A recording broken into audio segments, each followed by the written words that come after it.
So we've met this idea that there are voltage-gated ion channels, and remember they're ion channels. We're taking charged molecules across the membrane and they're moving down their electrochemical gradient. For sodium, it's moving from outside the axon into the axon because that's the direction of the concentration gradient or the electrochemical gradient, and the opposite is true for potassium. Now, these numbers down here are not helpful at the moment, but hopefully they will become more clear later on. But you need to appreciate that the gate needs to be open in order for the sodium to move.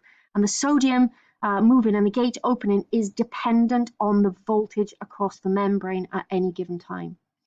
So this next slide, I want again for you to ignore what's going on down here because I don't think that's very, very helpful.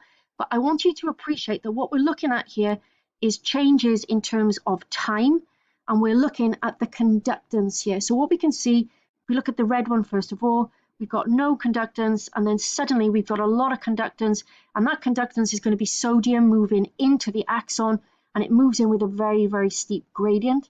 And if we look at the conductance, if we change the voltage of this blue one, which is potassium, then we can see that the gradient here is much less steep. So what does this mean? Sodium channels, if you change the voltage, respond very, very quickly.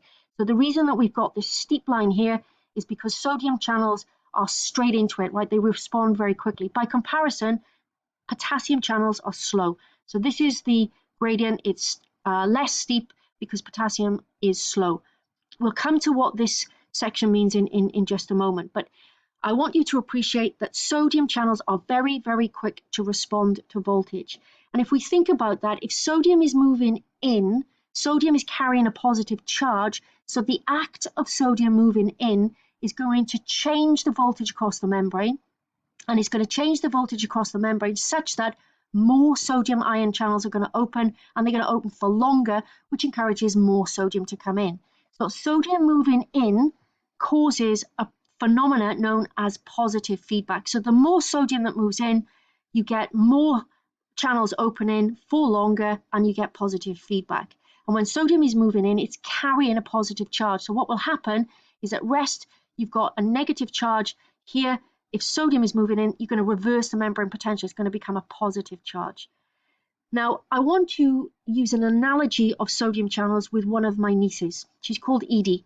And Edie, if you introduce an idea to her, she jumps on it straight away. She runs with it. She is super quick to respond. But she is so quick to respond and she's so energetic that she hits the wall. And then when she hits the wall, she's like flat out. So any idea that I then subsequently introduce to her, she doesn't want to know about it for a little moment in time because she's spent. Now, when Edie falls down flat and she's not interested in any more ideas, even though they might be involving chocolate or ice cream or something that she's usually very interested in, she is in a so-called refractory period. Period means time. So Edie is like a sodium channel. She's very, very quick to respond. She gets super excited, but then she hits a wall. And even if my idea is super interesting, she's in a refractory period, so she's unresponsive. That's what a refractory period is. When she comes out of the refractory period, she's back up here, quick to respond, boom, boom, boom. I have another niece. She's called Ava. Ava's like a potassium channel. Ava likes to have a little think about ideas, and she's slower to respond, but she doesn't have the same sort of refractory period episodes as Edie does. So we've got differences in the behavior of sodium channels. They are going to both behave to changes in voltage, but how they behave differs. So next, we need to consider what this trace means. This is a trace which is describing what is referred to as an action potential. Now, action potentials need to be distinguished from a resting potential. I want to go back to Hodgkin and Huxley here.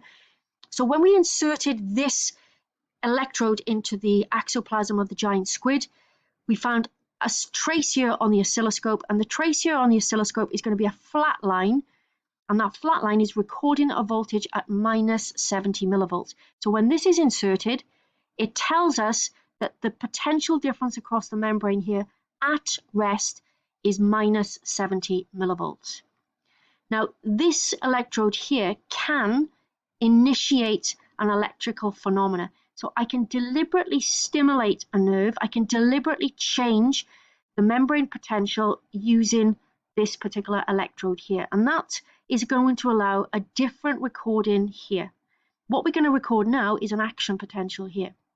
And what we're recording are changes in the electrical conductivity across this membrane with respect to time. We're recording, when we stimulate the nerve with this, we're recording here the changes in potential difference at this particular piece of nerve. We're not recording the change in terms of a propagation along the nerve. We're staying in one place and we're recording the changes with regard to time. And that's what an action potential is. So we've got this inserted in, measuring the resting potential, stimulated, and then we can record the changes in one piece of tissue with regard to time. And that trace is going to look like this one. So here we got the resting potential. So the first electrode goes in, we got the resting potential. If we then stimulate, artificially stimulate, what we're doing is we're changing the potential difference. And remember that sodium ion channels are very, very quick to respond. And because of that stimulation, the sodium channels open and sodium is going to move in, carrying with it its positive charge. So this is going to go in this direction. The sodium is going to move into the axon, carrying its positive charge, which means that we are making it less negative. Now, never mind about threshold for a moment, we'll come back to that later on, but what will happen is that the more sodium that comes in, the more we're changing the potential difference, which opens up even more sodium channels. We've got positive feedback and a ton of sodium moving in, so much so that we got the resting potential now becoming positive on the inside with respect to outside. We've actually got a positive charge, we're reversing the membrane potential. And that's happening in a very short space of time. Remember, this is time across this axis here.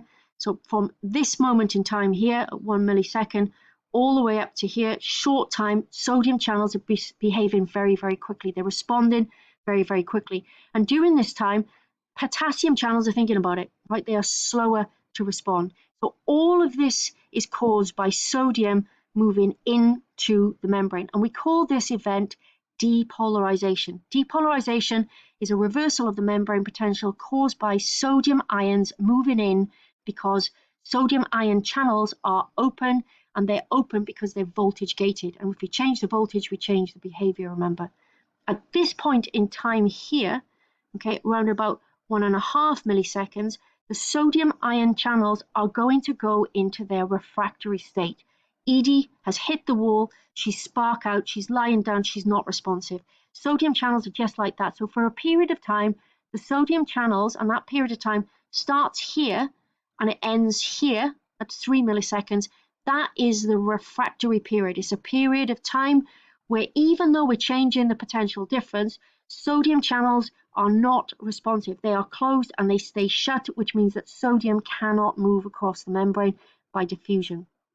Now, what happens at this point, as well as the sodium ion channels hitting their refractory period, what starts to happen is that the potassium ion channels are now slowly responding.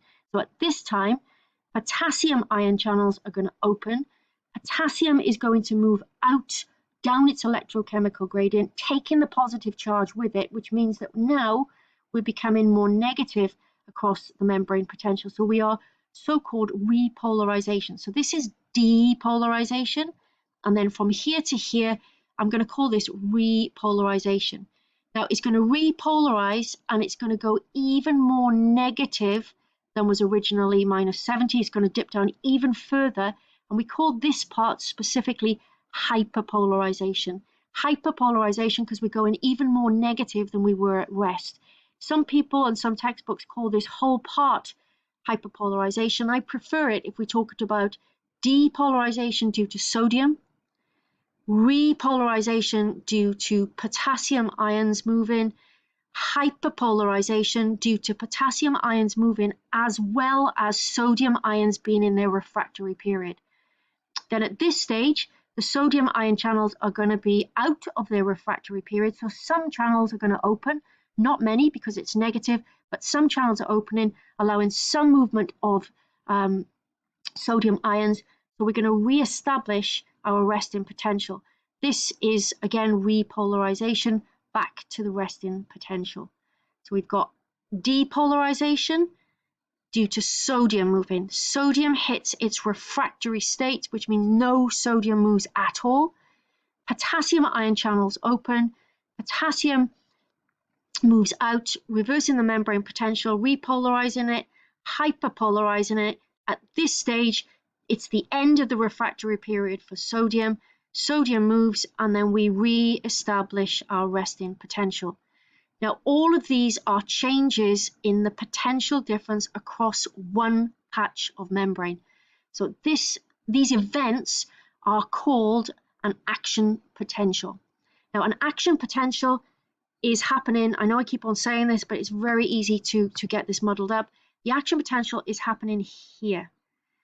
What we need to talk about later on is how we propagate the action potential, and that is how that action potential moves along the neuron.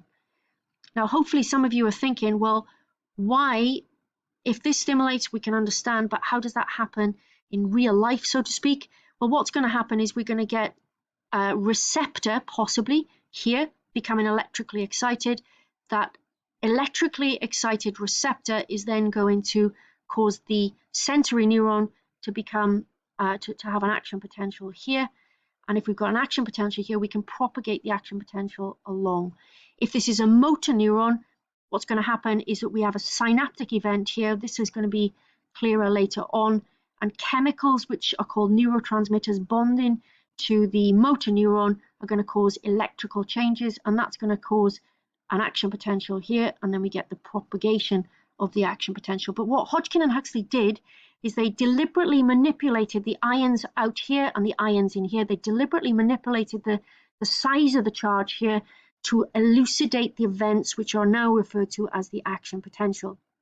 So if we stimulate this a little bit, we get some changes, but no action potential. If we stimulate it a lot, we get an action potential. So let's go back to this idea of threshold now. And here, this minus 55 is threshold potential. So if Hodgkin and Huxley gave it a little bit of stimulation, sodium ions move in, but they move in very quickly, cause a bit of positive feedback, but then they close down again. It's not very positive. If we have a bigger stimulation, more sodium ions will come in, and if we hit threshold, then we go boom, this happens. So an action potential, for it to take place, needs to have an external stimulation which is at least allowing the sodium ions to move in to cause it to be minus 55 millivolts. And if we reach that threshold potential, then we elicit the full action potential. Have a look at this slide at your leisure. Here, when we're talking about the resting potential, I've talked about the ion channels with all of this because the ion channels opening and closing cause these events. But just bear in mind that the pump is working all of the time, and the pump is also very important in re-establishing the resting potential just here. This is a continuation of what we've done. Again, have a look at all of these events, make sure that you're clear with the language. And what we'll talk about next is how we move this action potential from one part of the nerve to the next part of the nerve. And this is all about how we propagate the action potential. So far we talked about the action potential, which are changes, events which contribute to the nerve having a negative potential difference across the membrane when it's at rest. What we've got to think about next is an action potential, which are changes in one patch with regard to time. What we'll move on to is how we propagate that along an action, propagate the action potential along the nerve. That's called local circuit theory, but we'll come back to that next. This is quite helpful for us to understand. So if you've got a stimulus, which is a little bit of a Hodgkin and Huxley electrode, we get a little bit of depolarization, but then nothing.